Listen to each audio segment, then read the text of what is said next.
In this video, you'll learn how to program realistic MIDI drums using a selection of simple and quick drum programming tips. So keep watching if you want to make your track sound more natural and more professional. But first, be sure to download the free drum programming cheat sheet. There is a link in the bio or on screen now.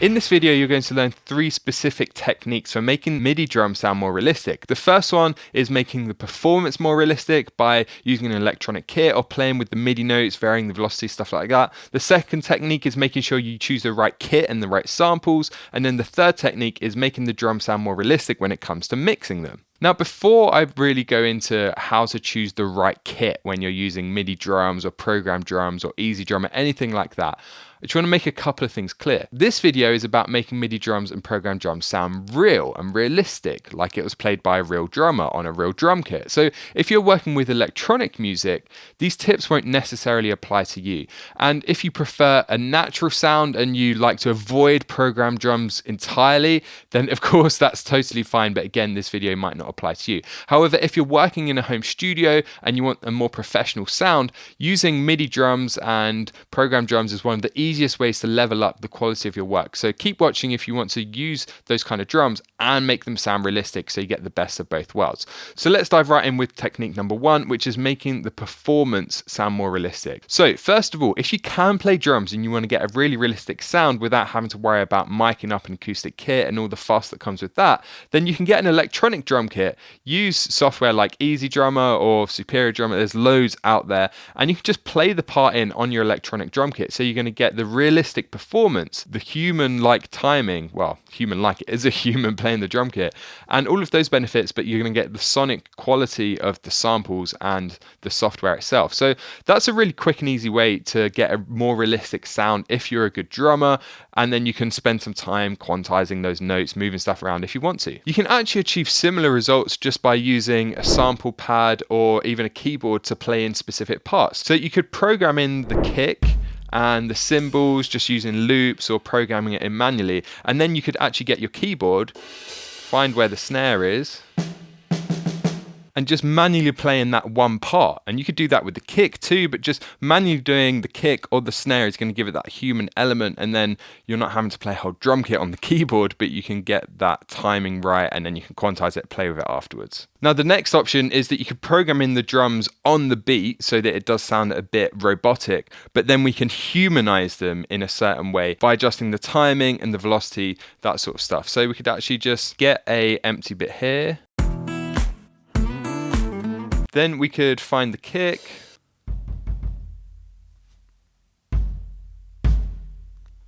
So I found the kick here on C1, and then we could just program in a simple beat.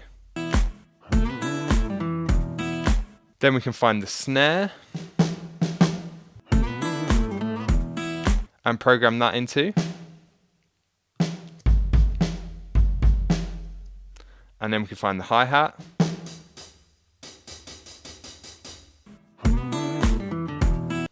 And program that in on every beat.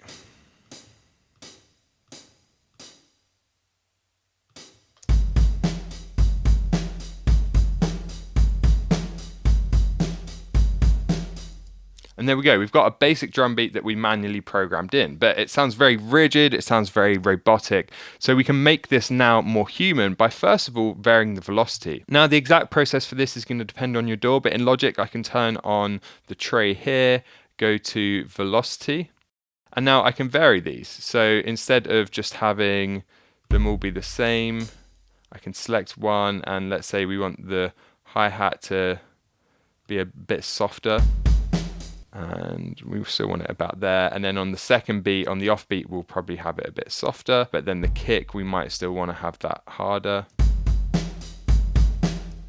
And the same here. And you just need to follow the kind of usual patterns that a drummer would use. So there's going to be more emphasis on the beat. So with the hi-hats, it's really important to get this variation in the velocity. So every other one, so it'll be hard, soft, hard, soft, hard, soft, hard, soft. And already it's starting to sound more realistic. So you can go into a lot of depth with this, but varying the velocity is a really easy way to make it sound more human. And then the next thing we can do is actually just mess with the timing a little bit so that it's very slightly off. So if we just zoom in and grab, let's say, these hi-hats and just pull them a tiny bit before, and if it helps, you can turn off snap so that we can just pull these a tiny bit before or ahead of the beat. And if anything, we want to use the off beats, leave the on beats a bit more sturdy.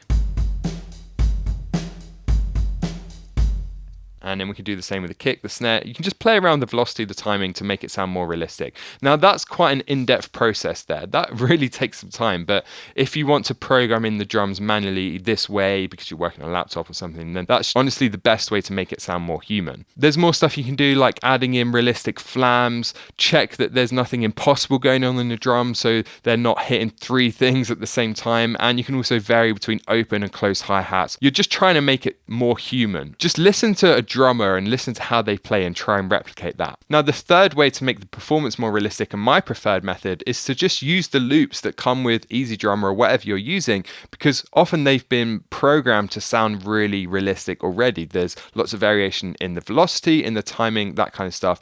And if you feel that loops don't really fit in with what you've already written and you struggle with that, then the solution that I found was to make it part of the writing process. So quite early on, when I'm sketching out ideas for a song, I'll start pulling in drum beats from EasyDrummer, and often that can take the song or the bass part in a slightly different direction. So let's get rid of this and go back to this song sketch that I've got going on, and we're just going to loop this section here and try and find a loop in EasyDrummer that sounds good with this. So first, let's have a listen to what we're working with. So I'm just sketching out ideas at the moment. We've got a scratch vocal in here. I'm trying out different stuff. And this is the point that I start experimenting with different loops to see where it takes the song. You go running out of my mind. You go running out of my mind. So now we can just pull up EasyDrummer and we can either browse, just trying out different things and seeing how they sound. You go running out of my mind.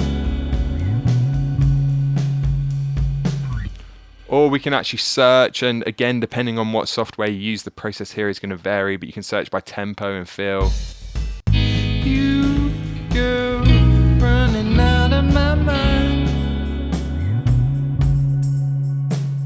So you want to start experimenting with different drum loops, and I've already gone through this process and found something that I like. So let's go grab that. So this is the one that I found earlier. You go running out of my mind. So then we can drag this in and we can start playing around with it.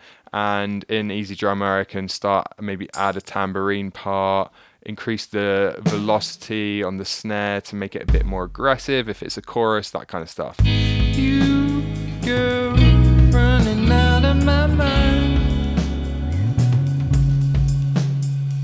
You go running out of my mind. So I find this is the best way to get a natural, realistic sound by using those built-in loops and making it part of the writing process. So we've already spent a lot of time on that first technique of getting the performance right, because this is really important. But now I'm going to move on to the next thing, which is choosing the right kit. But first, make sure you grab that cheat sheet, because we've already covered a lot here, and I put together all of this information into a cheat sheet that you can use when you're next writing or mixing to make sure you get really realistic drum sounds. Okay, so how do you choose a realistic sounding kit? Well, once you've got a loop that you're happy to move forward with, and you can always change that later, but you found something that's good enough for now, well, then you can start to play around with the different kit sounds. Now, depending on whether you're using samples or drum programming software like EasyDrummer, you just need to start listening to different stuff in the context of the track to see which sounds most realistic. Now, I find myself using this kit quite often in EasyDrummer, and what you'll find is with a lot of this software, the main kit that comes included doesn't always sound the most realistic. Have a quick listen to this. You go running out of my mind.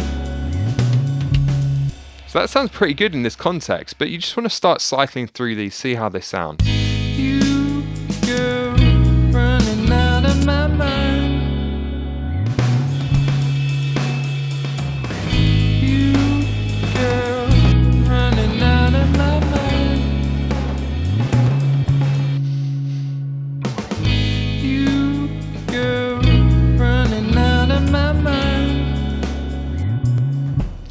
And what we're looking for here is just a drum kit that sounds right in the context of the track. It's not fighting any of the other elements for too much space. You want to avoid that stereotypical programmed drum sound if you're trying to get a realistic sound. And quite often the basic kit that comes with a lot of this drum programming software has that stereotypical sound to it. So I like to experiment with the other kits. So once you've done that, it's time to move on to technique number 3, which is mixing the drum kit to sound more realistic. Now, the first tip I have for you here is to mute the included reverb that comes within the drum software and use your own instead. So what you'll see here if we go to the mixer is that we have this reverb channel. You go running out.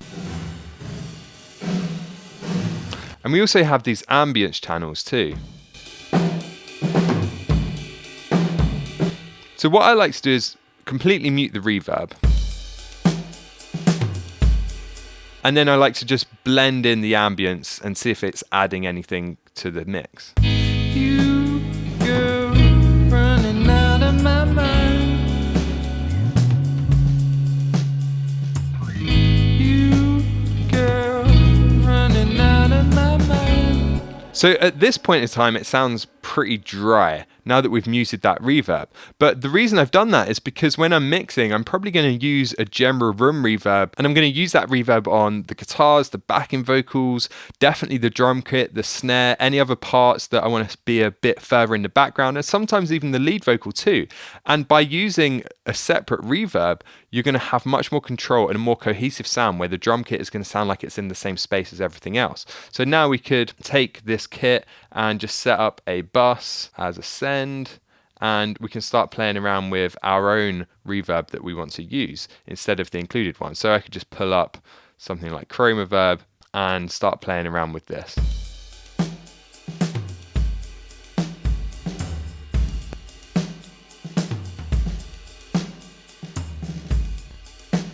And now we have way more control. We can shape this reverb, and this is the same reverb bus, if I call this reverb, that I could use on the guitars and everything else in the mix. Now, while we're on this topic, feel free to mute any other channels that you don't feel are really adding anything. Like I did there with the ambient tracks, blended them in, but sometimes there are other tracks in here that you might not necessarily want. Like maybe we don't need the kick in and the kick out. Maybe we don't need a snare bottom, for example. So feel free to mute or play around with these while you're mixing. And of course, I would also recommend that you figure out how to get these onto channels in your DAW so that you can mix the kick and the snare like you would a real kick drum or a real snare drum. You don't need to approach this any differently. They're already a bit mixed, they already sound good, but you still want to shape them so they sit right in the mix. And the exact process for that will vary from software to software, but just figure out how you can get all of these channels into your DAW so you can mix them like a normal drum channel. Then my next tip when it comes to mixing is to use a reference with a real drum kit and try and get a similar sound if you can. Focus on how much reverb is on the snare, how loud the cymbals are, what the tone of the kick drum is. You want to use a reference with a real drum kit if possible that's going to steer you in that direction, because you're constantly comparing your fake drums to a real drum kit, and that's just going to lead you in the right way if you want that realistic sound. And then I've got two more quick tips when it comes to mixing. The first one is to try using saturation on the whole kit. So by now you should have exported this out to individual channels and you can create a drum bus, but I'm just going to do it here quickly. And we can use saturation to add some character and a bit more excitement on the top end, and that's going to get rid of that sterile, slightly fake sound that sometimes this drum software can have. So what I'm going to do here is just dial in some saturation on the top end.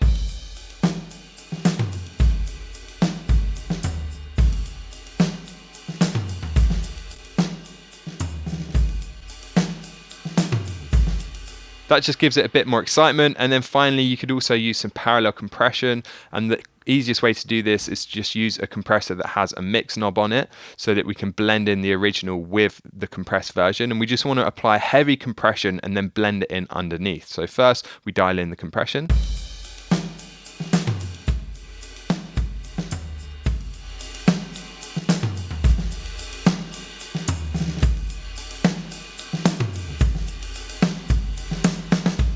And then we can use this mix knob to just tuck it in underneath and give the whole drum kit more energy.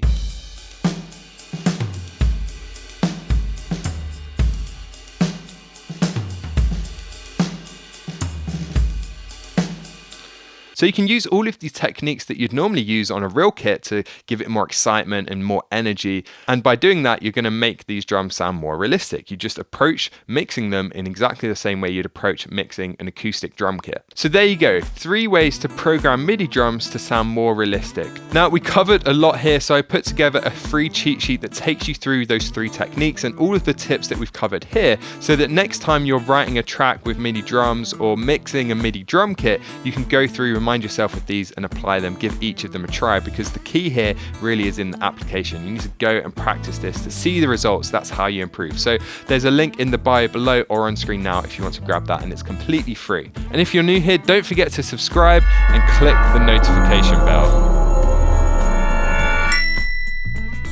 So that's all from me. I'll see you same time next week, and remember, create regardless.